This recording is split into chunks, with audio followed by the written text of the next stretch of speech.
Amis riders, bien le bonjour.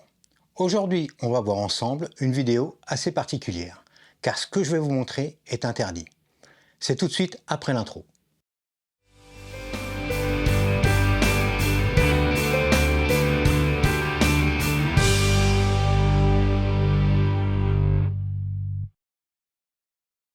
Il faut savoir qu'en France, l'utilisation d'un kit de débridage pour vélo électrique est interdit.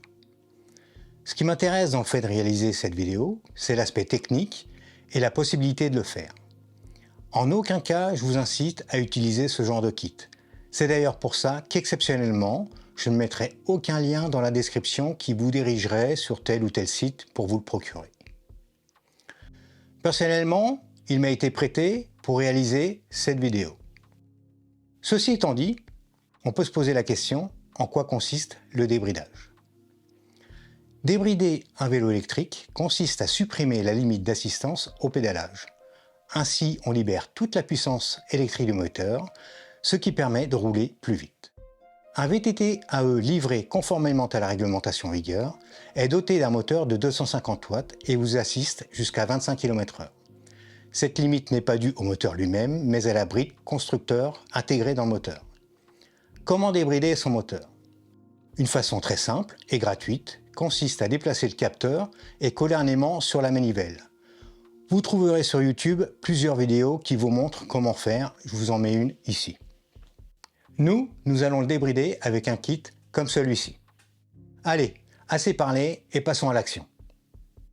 Installez votre VTT sur un pied d'atelier à hauteur si possible. Celui-ci est orientable, ce qui me permet de mettre la zone sur laquelle je vais travailler le plus droit possible. Avant de démonter, repérez bien l'endroit où passe le câble du capteur, de façon à ce que lors du remontage final, il soit placé au même endroit. Si besoin, prenez une photo. Avec une clé BTR de 3 mm, démontez les 3 vis du carter moteur situé en bas à gauche et retirez-le en tirant vers le bas.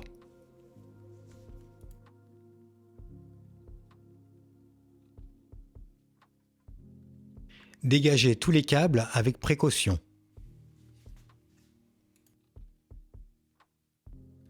Le branchement reste très simple, il va falloir débrancher cette prise et venir la connecter sur cette prise-là du kit.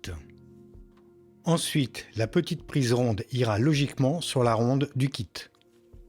Enfin, il faudra rebrancher celle-ci à l'emplacement de celle d'origine ainsi que la ronde. Avec une petite pince à bec plat, tirez sur la prise pour la sortir de son logement. Repérez bien le sens de montage, le câble orange étant à gauche. Faites de même avec la prise ronde. Pour le remontage de celle-ci, il y a un détrompeur, vous ne pourrez pas vous tromper.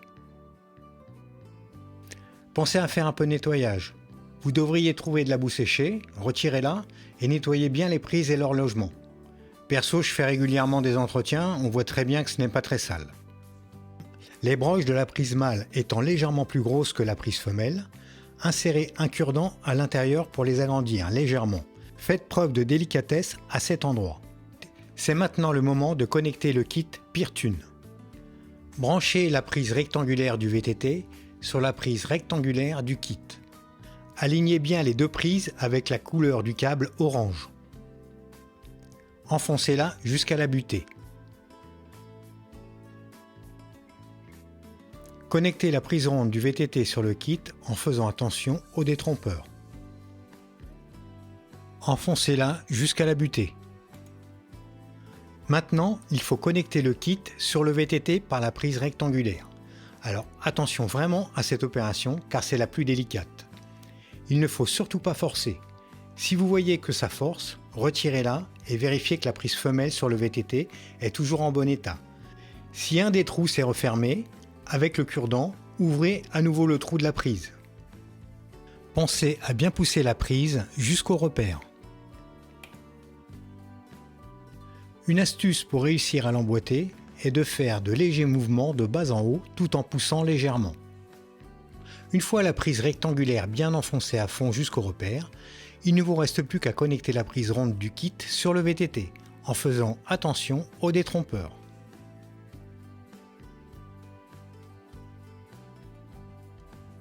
Là aussi, poussez-la bien au fond. La dernière opération consiste à bien ranger les câbles de façon à pouvoir remonter le carter sans gêne et sans forcer. Mettez en place le carter. S'il force, replacez vos câbles. Faites attention au câble du capteur, il doit passer au même endroit qu'au moment du démontage. Remontez les 3 vis sans serrer.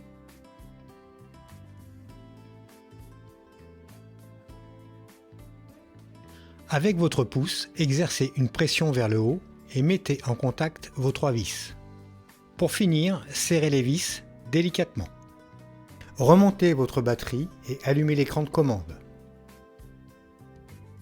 Vérifiez en passant dans les différents modes que tout est OK. Ensuite, appuyez sur le bouton lumière de l'écran de commande. C'est cette action qui met en route le kit PeerTune et débride votre moteur. Vérifiez dans les différents modes que tout se passe bien. Votre VTT AE est prêt pour le test. Vous pouvez éteindre l'écran de commande. Voilà, le kit est monté. Maintenant, on va passer au test. Alors bien évidemment, hors de question pour moi de rouler sur la route avec un tel système. Je vais déplacer mon VTT sur mon porte-vélo et me rendre dans des chemins pour faire le test. Allez, go! Bon les amis, j'arrive à La Roche-Guyon dans le Val d'Oise. J'ai choisi cet endroit car il y a un chemin très long et une grande ligne droite. Vraiment de quoi tester correctement le kit de débridage. Bon, je me gare et on passe au test.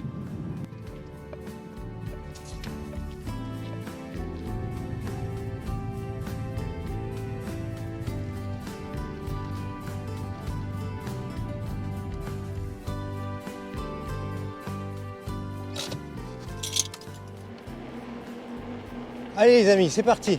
Alors, déjà, ce qu'il faut savoir, c'est que j'ai monté un plateau de 36 dents à la place du 34 dents, parce que je pense que vraiment, ça va trop mouliner.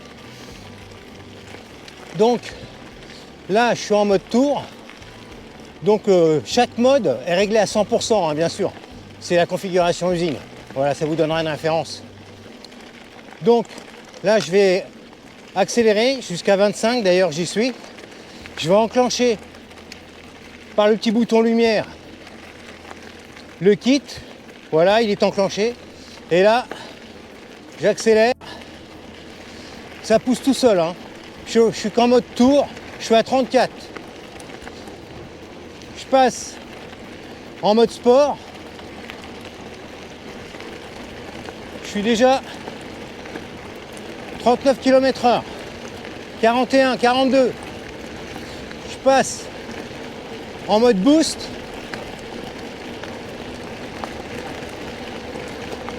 Là, je suis à 45. Je suis sur du plat. Hein. Et là, à 45 km/h, là, à 45 km/h, je mouline déjà pas mal. Hein. Je pense que le 38 serait pas mal.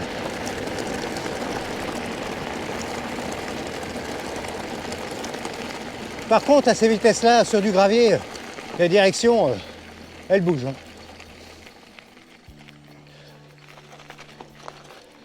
J'espère qu'on voit bien la vitesse à la caméra. Au niveau de la batterie, j'ai déjà perdu 6%. Donc là, je me mets en mode tour. Là, ça monte légèrement par rapport à l'allée. Et là, je suis à 31 en mode tour. 29, 30. Là, je passe en mode sport. Je suis à 35. En mode boost. Ah, faut appuyer, hein. Faut appuyer, mais en fait, il n'y a pas de résistance. Le moteur est libéré, en fait. Là, je suis à 40 km/h. C'est au compteur GPS. Hein. Et vous voyez, même en 36 ans, je suis quand même essoufflé. Je pense que le 38 serait pas mal. Vraiment pour profiter pleinement du kit de débridage.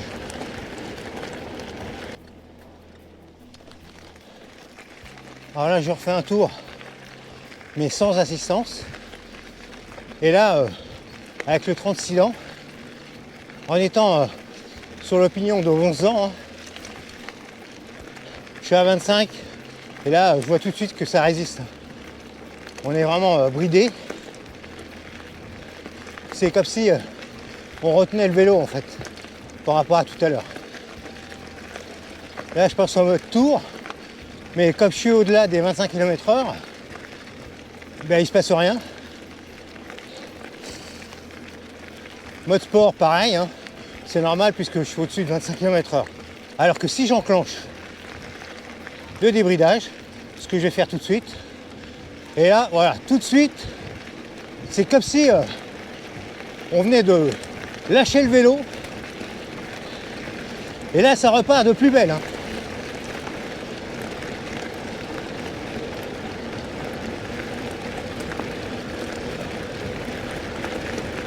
« 49 »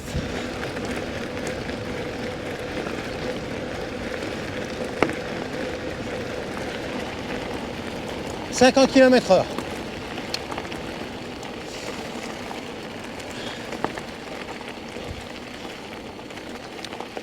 Ouais, vraiment, le 36 dents, il est pas mal. J'imagine que si j'avais laissé le 34 dents, j'en aurais bavé. Déjà que là, je suis quand même bien essoufflé. Mais avec un 38 dents, ça doit être plutôt sympathique.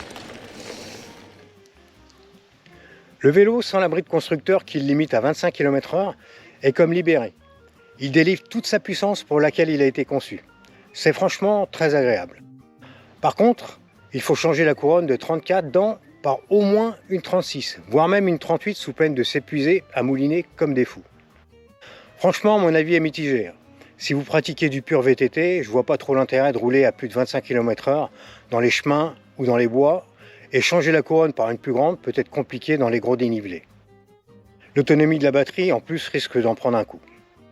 Par contre, pour des personnes qui feraient du vélo taf, équipées de pneus route, ça peut être cool, mais comme c'est interdit de rouler avec un tel système sur les chaussées, la question ne se pose pas. Le dernier point important pour moi, c'est de pouvoir le mettre en route quand on veut. Si on n'appuie pas sur le bouton lumière, il restera bridé, et ça c'est plutôt cool. Voilà les amis, j'espère vous avoir éclairé sur ce sujet. Je vous rappelle que ce n'est pas autorisé en France et qu'en cas d'accident, vous ne serez pas couvert par votre assurance. Par contre, s'y intéresser et en parler, c'est pas interdit. J'espère que ça vous a plu. Pensez à liker la vidéo et à vous abonner. Je vous dis à très bientôt. Portez-vous bien. Ciao, ciao.